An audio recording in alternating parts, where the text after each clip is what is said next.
Hello, this is Mark from the Dinosaur Soft Tissue Research Institute, and we are critiquing a video that's been on YouTube for over a year. You can see how many views, and so a lot of people have seen this. This is full of errors of fact, which we've made clear to these folks before. And so to correct these errors of fact on our work from 2012 and to present it according to the way it was published, we decided to make this video. We here at the Institute certainly regret any embarrassment that this may cause Del Tackett, our students, or any other parties who were affected by the gross errors that were presented in this Compass Cinema film. Well, we were looking at dinosaur fossils. The bones have been fossilized from dinosaurs. And these honestly look more like rocks to me, but they're... What do you have here? What are you studying? Well, this actually is not a bone. These are fragments of a Triceratops horn. Well, I actually have the base of the horn right here. This is the actual base of the Triceratops horn that was dug out of Hell Creek. It's about 8 pounds. It's solid bone. In fact, it has a solid outer core of compact bone and then an inner core called the inner horn core, which is vascular. Most of this is vascular, having all the blood vessels traveling through the center and all the major part of the bone, compact bone, outside around the edges. So now, this is solid bone. Okay, well, let's talk now about what you do with these, okay? You've got these here. What would be your standard process of wanting to then examine? Well, as you can see, these look like a rock. So what you have to do is you have to literally dissolve the rock away. So what we do is we soak the fossil material in a solution called EDTA. It's a very mild acid that will grab the calcium ions out of the fossil. And so you just literally dissolve the fossil. And what you'll have after you dissolve the fossil is the tissue will be remaining because the EDTA won't dissolve the tissue. This gives a clear impression that dinosaur soft tissue recovery is an ongoing project in that laboratory, at least as of 2020, yet all of the images you're about to see were collected 10 years ago by myself. And so if you are currently working in dinosaur soft tissue, it'd be nice to see your current work. Our current work just received a journal cover for our work on dinosaur soft nerves. And so we're very proud of the work that we did 10 years ago, but to show only our work and to claim that this work is continuing is disingenuous. And what you'll have after you dissolve the fossil is the tissue will be remaining because the EDTA won't dissolve the tissue. Actually, that's not true. What we have discovered after a decade of decalcifying dinosaur bones is that the EDTA will eventually degrade cells, sometimes very quickly. So we've noticed this with the filopodial extension of the osteocytes, and we've also noticed it with the osteocyte cell body itself. That phospholipid membrane develops voids, big holes in it, as a result of exposure to EDTA. So yeah, this is what we've discovered over a decade. So where are you now in this process? What would be your next step? Well, some of these have just started, but the next step would be then we would take and we'd pour off the solution. Okay. Right now I'm not worried about what's in here. I will collect that and analyze it at some point later, but right now I'm just wanting to look at this. What's left there? Right. Okay. So then I'll bring this over to what we call a dissection microscope. Mm-hmm. As you can see, what we see is this is, in essence, dissolved Triceratops horn magnified. Well, Kevin, what did you find then when you were looking at the sample and you actually found some tissue? Okay, here's what we found. Here we have a piece of the horn that has been decalcified, like what I just showed you over on the bench. Mark Armitage was our microscopist working on this, and Mark then took a piece of the decalcified horn and put it under a microscope. See the fibrous material there? That's part of the composition of the bone matrix itself. Sorry, no, wrong. And I'm mystified why this is missed completely. That is not fibrous part of the bone. It's not a part of the bone matrix. In fact, a photograph of this video was in the Acta Histochemica paper, figure number 7, which clearly shows that these are the permineralized vessels. These are blood vessels that selectively permineralized, and that was the term that I coined in the paper, selective permineralization, because only the vessels themselves became hardened into stone because the base of the horn was facing up and all the water was coming into it. None of the bone itself and none of the tissues inside of the bone cells or the vessels inside of the bone matrix fossilized, just the vessels. And so no, this is not fibrous material inside of the bone, and this is not part of the bone matrix. These are the vessels from the horn cord that permineralized per figure 7 in the paper Acta Histochemica. It is baffling why the junior author of this paper cannot even describe what was published in the paper regarding selective permineralization. In order to make this more impactful about selective permineralization, let's look at some horn bone that was decalcified. And you see these hardened vessels. These are the vessels that were exposed after all the bone mineral was decalcified away. That was all taken away, and now we've exposed these hard vessels that were turned into rock. As we magnify, you see these sheets of collagen, because the sheets of soft collagen are laid down on the outside of these vessels.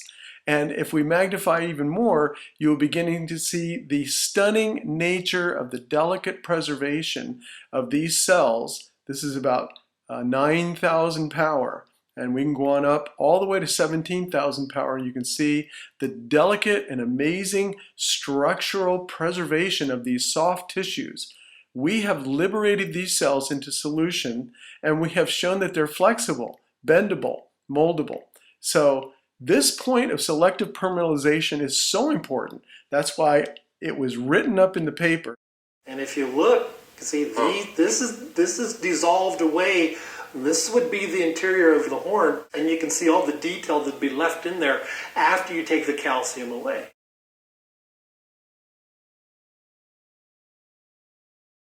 Now, here is a light microscope picture of the tissue itself. You can see the texture of it, and in fact, notice the arrows, they're pointing to cells. Those are bone cells. They're involved in making bone. I'm going to show you a photograph. In fact, it's the same photograph as the one that was just pointed out to you. And it was published in volume 51 of the Creation Research Society Quarterly. And this photograph, the same photograph that you just saw, shows the arrows pointing to organelles, not cells. The point of that micrograph was to show that the preservation is so great that even internal organelles seem to be preserved. Okay, now we're coming into some of the texture of the horn itself. And see, this would be a blood vessel. Those two photographs you were just shown came from the, again, Creation Research Society Quarterly, issue 51, spring number 4. Those are figures 11 and 12. Shown here in the journal. These figures are referring to, yes, blood vessels, but this is not from the horn. You're not looking at the texture of the horn itself. You're looking at Triceratops' rib. Well, Kevin, I understand you published all of this work. Yes, is that right? This work has been published. We've actually made the cover of American Laboratory. Yes, the photograph of the piece of stretchy fibrillar tissue that was thin sectioned did make the cover of American Laboratory December 2012. But it's not because he prepared the tissue, and it's not because he took the photograph, and it's not because he sent the photograph to American Laboratory. In fact, no one knew about this photograph until it was published in December of 2012. Now, what do we call it when we claim that some work that we didn't do is ours?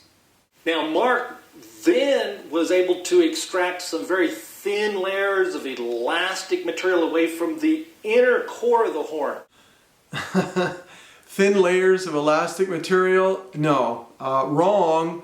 The title of the paper is Soft Sheets of Fibrillar Bone. Soft sheets of fibrillar bone.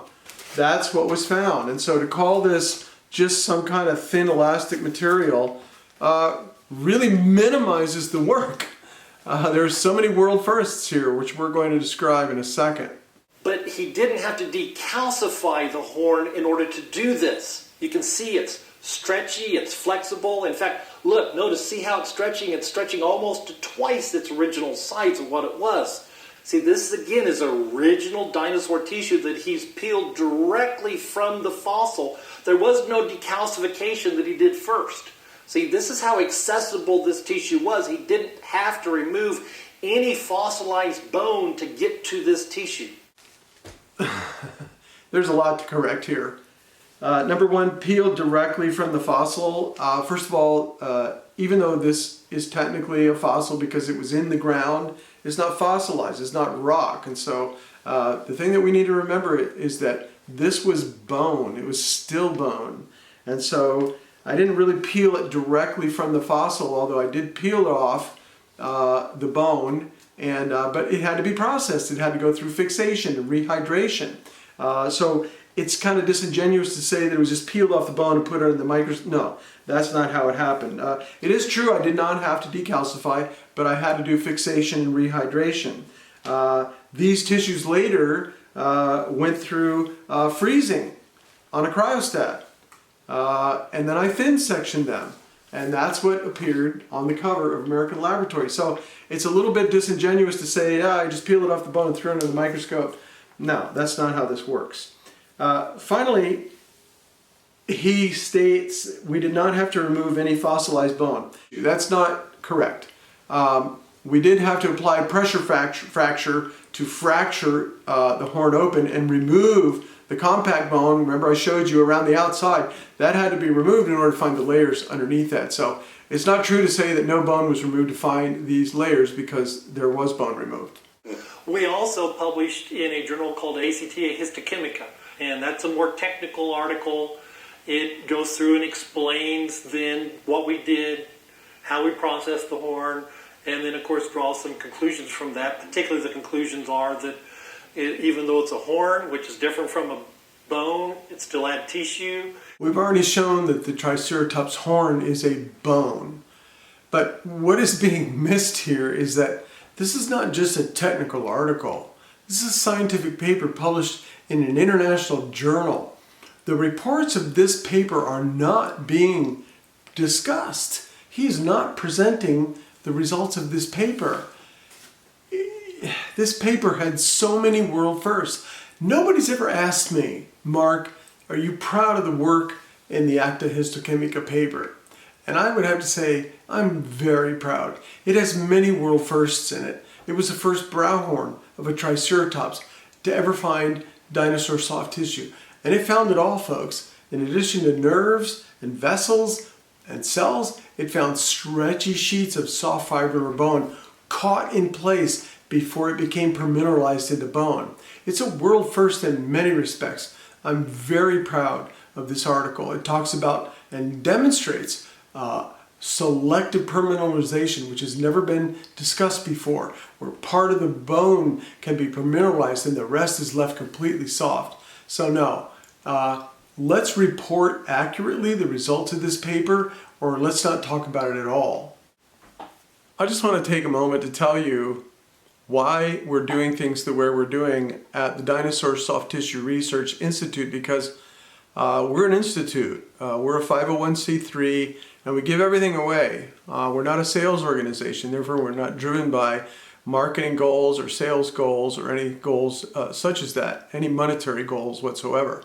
So we're a little bit different in the way we do our work. As a scientific organization, we publish at the highest levels. And we need to maintain that integrity. And so that's why this critique of this work, which is full of errors, was warranted. It's not pleasant, it's not fun, it's not something we want to do. But we want our work to be presented in the best light possible and to be seen by the world in the way that it was published and presented by our scientists. So If you are interested in the dinosaur soft tissue work that we are doing, that we are publishing regularly, I think now we have our 7th publication in secular journals on dinosaur soft tissue, please contact us. We'd be happy to interview with you and give you the real straight information about dinosaur soft tissue. Hey, thanks a lot. Thanks for watching.